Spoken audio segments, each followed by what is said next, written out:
Ini sudah terpampang ya ijazah dari Pak Jokowi. Tapi kami juga memiliki informasi lain pemirsa untuk Anda, karena redaksi TV One ini mendapatkan buku tahunan alumni dari UGM dari salah satu sumber yang tidak berkenan kemudian diinformasikan atau dipublikasikan identitasnya. Nah, ini adalah album alumni Bapak-bapak, Mas Alek, Prof Suparji dan juga Bang Hensat. Nah, ini kan bisa ada buku yearbook, ada tertulis nama Joko Widodo di situ ya.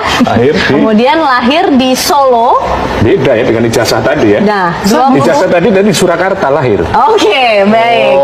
21 Juni 1961, betul? Cek ijazah tadi, lahir di Surakarta tadi. Ya, nanti kita akan lihat. Nah, ini peringatan 25 tahun Fakultas Kehutanan UGM pada 23 Agustus 1988. Ini kalau kita coba lihat, bukunya berwarna hijau. Coba ya kita nanti lihat. Diterbitkan 88. Oke, kita bandingkan nanti dengan ijazah yang kemudian sejak awal tadi kita lihat. Bisakah kemudian dibuka kembali untuk buku tahunan ini, pemirsa? Paling tidak ini kemudian juga menambah lagi ya bahan kemudian perbincangan kita malam hari ini. Coba kita lihat ijazahnya. Nah, ini Bro, lahir di kita coba lihat Surakarta. Lahir di Surakarta. Tadi oke. Di Solo. Betul. Solo. Ada perbedaan di situ ya. Lahir di Surakarta dan juga lahir di Solo, meskipun tanggalnya berbeda. Nah, nih tanggalnya sama meskipun. Intinya begini, ya.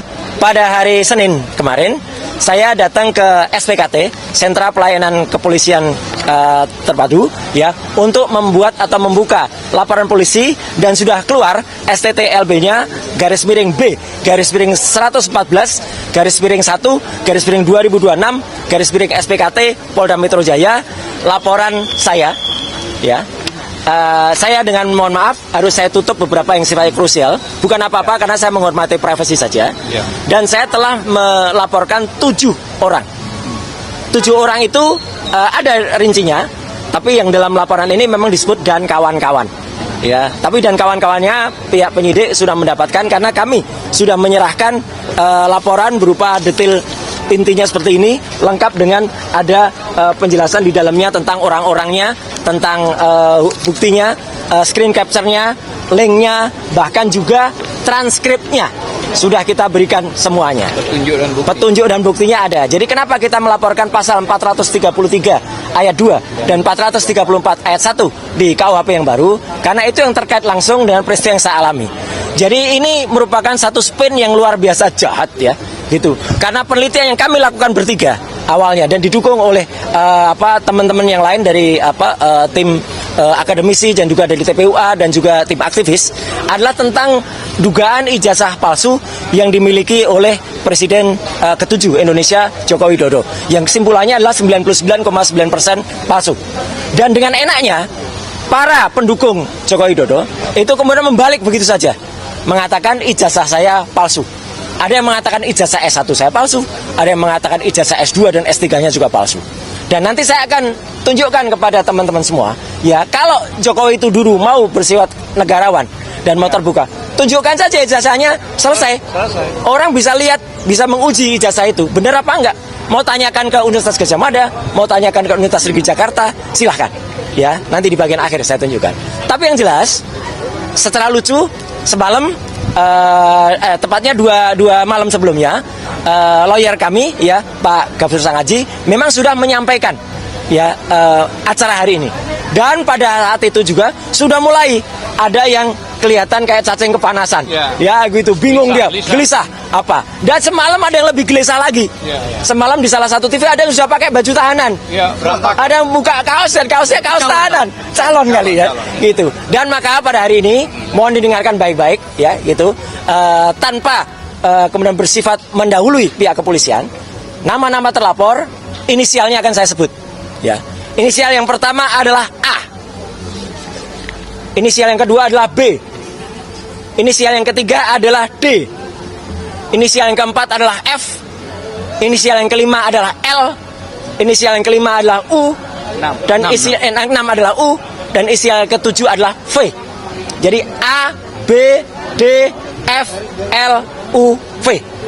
Itu adalah orang-orang yang kami laporkan dan ada di dalam detail penjelasan yang sudah ada di dalam laporan kepolisian nomor STTLB garis miring B garis miring 114 garis miring 2026 SPKT Polda Metro Jaya. Saya jelaskan lagi. Jadi memang ada dua klaster. Klaster yang pertama, saya dituduh berijazah palsu, ya. Jadi ijazah saya dari S1 dari UGM ini dituduh palsu. Clear ya, jelas betul. Ini ada legalisasinya. Silakan difoto, silakan dianalisis. Ya, kalau ada orang ya silakan diuji ELA, silakan diuji luminance gradient. Silakan diuji apapun kalau ini apa ijazahnya. Kemudian artinya bentuk kejujuran. Kemudian ijazah S2 saya dari UGM juga ini. Silakan diuji. Silakan diuji juga. Ini saya magister kesehatan, makanya di belakang saya ada MKes-nya. Kalau tadi gelarnya di depan ada dokter andesnya. Dan saya S3. Kenapa saya perlu tulis S3? S3 inilah saya memutuskan untuk mengundurkan diri dari partai karena saya sekolah menempuh S3 ini. Dan alhamdulillah 4 tahun kemudian saya lulus dari Universitas Negeri Jakarta. Bisa diuji. Bisa diuji. Yang sini bang. Ya. Clear ya? Ya. Ya, jadi artinya 1, 2, 3, S1, S2, S3 ada semua ya. Ada semua dan silakan kalau ada ya silakan. Dan kalau ada yang kemudian melakukan itu mari kita buktikan dia berarti apa? Karena dia sudah menuduh ijazahnya palsu. Gitu ya. Kemudian bla bla bla. Yang kedua yang tadi sudah disebut, saya dituduh melakukan korupsi di proyek Hambalang ya. Saya justru mengundurkan diri dari partai itu karena mau sekolah tadi. Dan salah sedikit dari orang di partai itu yang telah memperoleh 5% sebagai kader terbaik partai. Saya kader terbaik dari partai itu tahun 2016.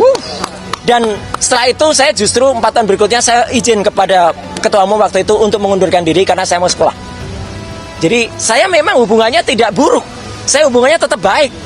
Dan justru karena hubungan baik itu, maka ketika saya dituduh kemudian melakukan korupsi di Hambalang, alhamdulillah justru nanti akan ada saksi yang sangat prinsipal yang mengetahui persis ketika kasus Hambalang itu beliau berada di KPK. Ya, dan itu akan sangat membantu kita dan akan menjelaskan Roy Suryo tidak termasuk dalam lidik dan tidak ada. Clear banget. Ya, kenapa saya dibikin videonya? Jadi sebenarnya pasal 32 dan 35 Undang-Undang ITE pun masuk dan nanti akan didalami. Karena saya digambarkan ada di Hambalang, saya digambarkan ada di rombongan yang meneliti itu, dan saya digambarkan terlibat dalam urusan itu. Jadi sekali lagi, tuduhan-tuduhan mereka, kabar bohong dan fitnah adalah telak. Ya. Dan itu masuk semua. Jadi makanya Polda Metro Jaya dengan cepat bisa menerbitkan LP. Karena mereka melihat tuduhan ijazah palsu adalah